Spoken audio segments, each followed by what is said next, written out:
Ricky Jones chairs the Department of Pan-African Studies at the University of Louisville, and he joins us tonight. Professor, thanks for coming on.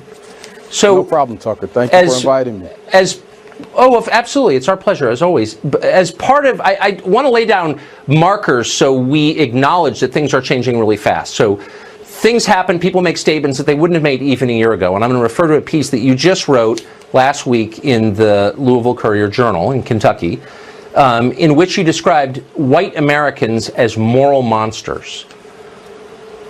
Do you want to live in a world where it's okay for university professors to describe groups of people on the basis of their race as moral monsters? Is that the country that you want to live in? Well, I think your framing of the question is off. I would encourage people to read the piece. It's only an 800-word piece, so it takes 5 to 7 minutes.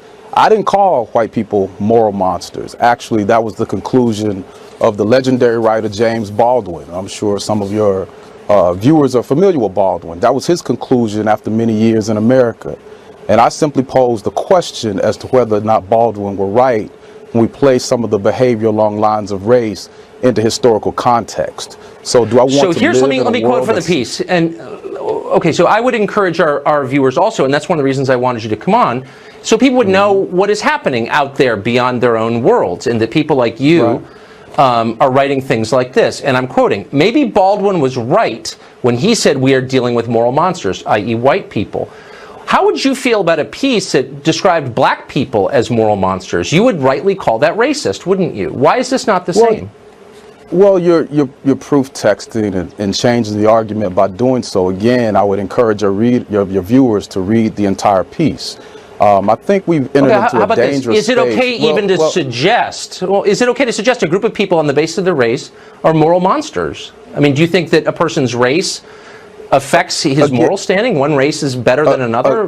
Tell me what you think. What I think is very important is if people again read the piece and look at the world in which we live, and many of the things that we've seen, from the enslavement of people in the country to black codes, to the Civil War, to Reconstruction, to disproportionate incarceration, to a misunderstanding of immigration, and that many people in the country outside of the white race certainly have some feelings that are not positive about their treatment right now. Well, sure. I don't. And you're whipping them. You're abetting racism. No, you hold on. Here's your quote from you. Why are so many white Americans so brutally mean and inhumane? If I wrote the sentence, why are so many black Americans so brutally mean and inhumane, which I would never write, how would you respond to that? Wouldn't you say you're a racist, as you clearly are? No. The first thing that I would do is I would read the piece. And I think, unfortunately, as I talked to your producer this afternoon, I mean, being pugnacious with people like you and I, when we don't know one another, certainly, but we're both Americans, it makes for good television.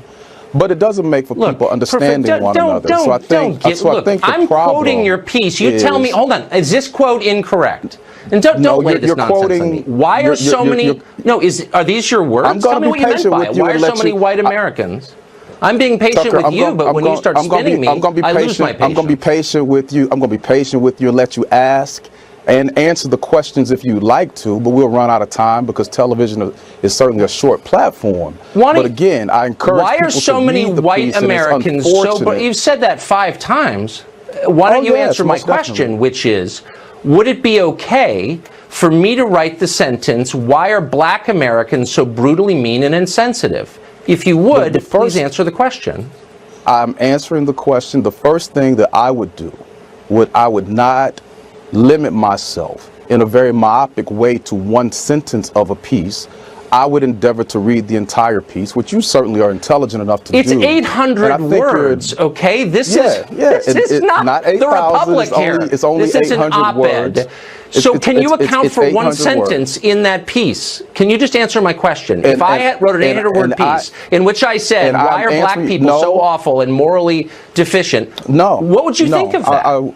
I would not think you were a racist, but I would think that you are racially insensitive if you would take a piece and not look at the genesis of that piece and place it into historical and literary context. And do people who are watching your show and reading the piece, with attacking people on the basis of their race, which is so common on the left now, don't you see yourself as part of the problem, as a driver of race hatred? You don't see that? No, that's not what the piece does. What I find troubling, yes, it does do that. Is I understand many white brothers and sisters may not even be aware of what they're doing. But when people bring the situation to them and they respond in an indignant way, then that raises a question of morality that I think we have to wrestle with. I'm trying to get a straight answer out of you. My next question is, how much do you make in your sinecure over there at the University of wherever? But you won't answer that, I'm sure. Look, you're not answering my question. I'm sure I don't make nearly as much as you with the race baiting that you do. I'm wondering. I would trade my salary for yours any day. I would never say something like this about a racist. But you do every day. I would be ashamed to say but you do something like that. You do it every day, and I never would. You do it in a more cursory way, which doesn't really help the discussion. You know, cursory? I mean, so yeah. All right. I think we need Thanks, Professor. Good to see you.